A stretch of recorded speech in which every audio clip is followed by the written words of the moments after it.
സാംസ്കാരിക സ്ഥാപനങ്ങളുടെ ചെലവുകളും ഇനി മുതൽ സ്വയം കണ്ടെത്തണമെന്ന നിലപാടിലാണ് സർക്കാർ. സാംസ്കാരിക സ്ഥാപനങ്ങൾക്ക് ഇനി മുതൽ സർക്കാർ ശമ്പളവും പെൻഷനും നൽകില്ല.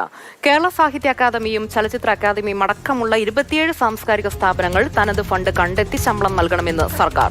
ശമ്പളത്തുക ഇനി അനുവദിക്കില്ല എന്ന് കാട്ടിയുള്ള സർക്കുലറിന്റെ പകർപ്പ് മാതൃഭൂമി ന്യൂസിന് ലഭിച്ചിരിക്കുന്നുണ്ട്.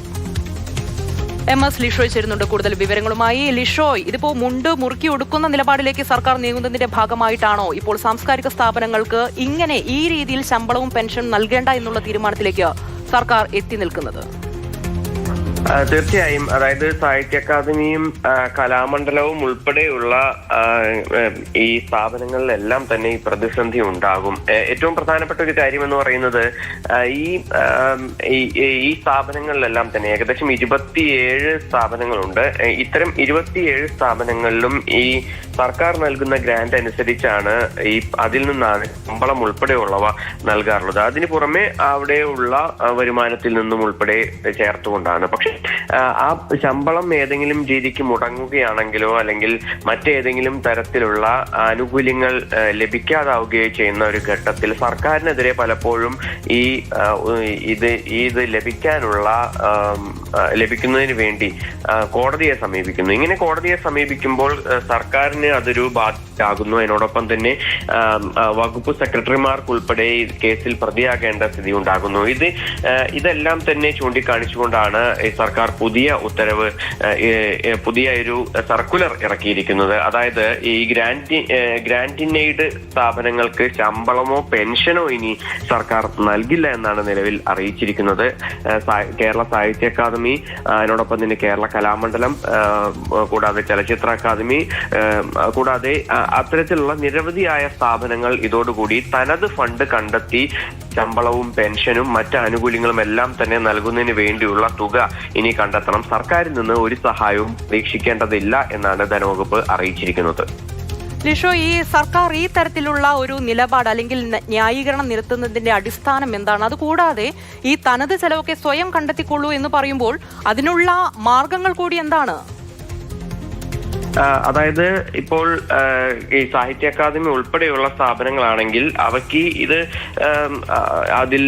ആ സാഹിത്യ അക്കാദമിയുടെ പ്രവർത്തനങ്ങളുമായി ബന്ധപ്പെട്ട് വരുമാനമുണ്ട്. പക്ഷേ മറ്റ് പല സ്ഥാപനങ്ങളിലും ഇത്തരത്തിൽ വരുമാനമില്ലാത്തതാണ്. അതായത് ഒരു ഉദാഹരണം പറയുകയാണെങ്കിൽ ഈ സാഹിത്യ അക്കാദമിക്ക് പുറമെ തന്നെ സംഗീത നാടക അക്കാദമിക്കും ഇതിന്റെ ഒരു ലളിതകലാ അക്കാദമി, അങ്ങനെ കേരളത്തിലുള്ള ഇത്തരത്തിലുള്ള നിരവധിയായ അക്കാദമികൾ ഉൾപ്പെടെ ഇതിൽ ഉൾപ്പെടും. ഇവയ്ക്ക് പലതിനും ഈ വരുമാനം ചെറിയ തോതിലുണ്ട്. അതായത് ഈ ഹാളുകളെല്ലാം തന്നെ വാടകയ്ക്ക് നൽകുക അല്ലെങ്കിൽ പ്രദർശനങ്ങളെല്ലാം തന്നെ നടത്താനായുള്ള അനുമതിയൊക്കെ നൽകുന്നതിന്റെ ഭാഗമായി. പക്ഷെ അതൊന്നും തന്നെ അവിടുത്തെ ഉദ്യോഗസ്ഥർക്കോ അവിടുത്തെ ജീവനക്കാർക്കോ ഒന്നും തന്നെ ശമ്പളം നൽകാൻ പോലും തികയില്ല എന്നുള്ളത് മറ്റൊരു പ്രധാനപ്പെട്ട കാര്യമാണ്. ഇതെല്ലാം തന്നെ സർക്കാരിന്റെ സഹായത്തോടു കൂടി പ്രവർത്തിക്കുന്ന സാംസ്കാരിക സ്ഥാപനങ്ങളാണ്. അല്ലാതെ ഇത് ലാഭത്തിന് വേണ്ടി പ്രവർത്തിക്കുന്ന ഒരു സ്ഥാപനവുമല്ല.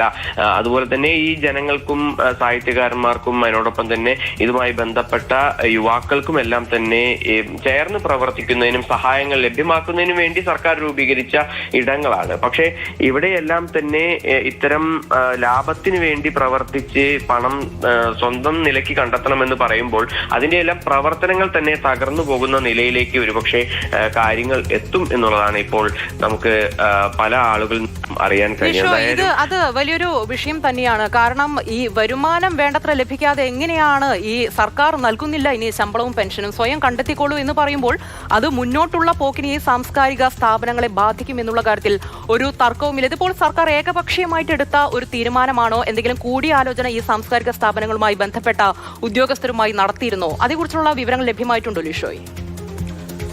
സർക്കാർ ഇതുമായി ബന്ധപ്പെട്ട കൂടിയാലോചനകളൊന്നും തന്നെ നടത്തിയതായി അറിവില്ല.